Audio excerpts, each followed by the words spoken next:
Sean Diddy Combs facing a barrage of new lawsuits now accusing him of sexual abuse.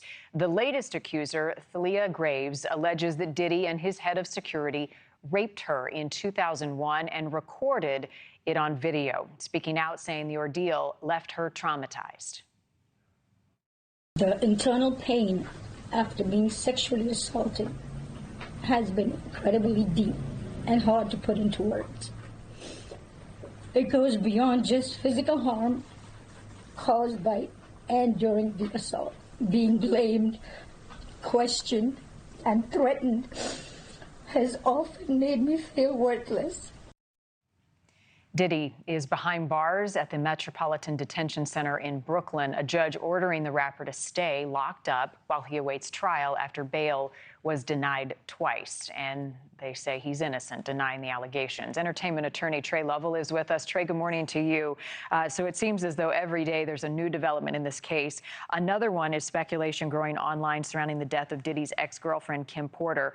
Her kids, who have been through so much, so my thoughts with them, have come out saying there is no conspiracy theory here that their mom died by pneumonia. Does this case get new attention? How does it impact the ongoing accusations and charges? Good morning. Yes, it certainly gets new attention. I mean, in light of the criminal indictment, all these other civil suits, anything he does or any allegations against him are going to get unusual attention, and the prosecutor is going to take a good look at it, see if they can use any of it in the criminal side. And it's just another case that his defense team now, it has to defend. So the surprising thing is we're probably not even done. There's probably going to be even more cases filed, more lawsuits.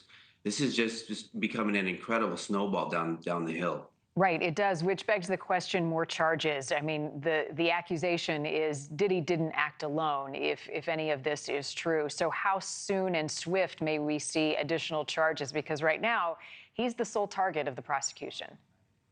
Yeah, he is. And it's interesting. I was surprised that I had said before why more people weren't charged initially, because, when you have a racketeering claim, it's an enterprise and involved people. He's the sole target.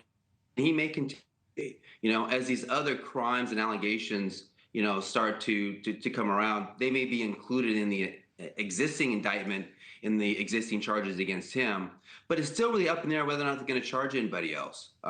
If there are some high-level celebrities, some people that may be worth going after, they may include that, but I'm just not so certain they're going to add defendants. They want him and they want his companies. I mean, they have a forfeiture provision.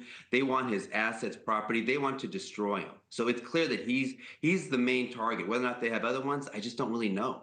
All right. Well, this case continuing to unravel. Tre, thanks for your expertise as always, sir. Appreciate your time. Thank you for watching. Go to newsnationnow.com to find News Nation on your television provider. And don't forget to click the red subscribe button below to get more of News Nation's fact-driven, unbiased coverage.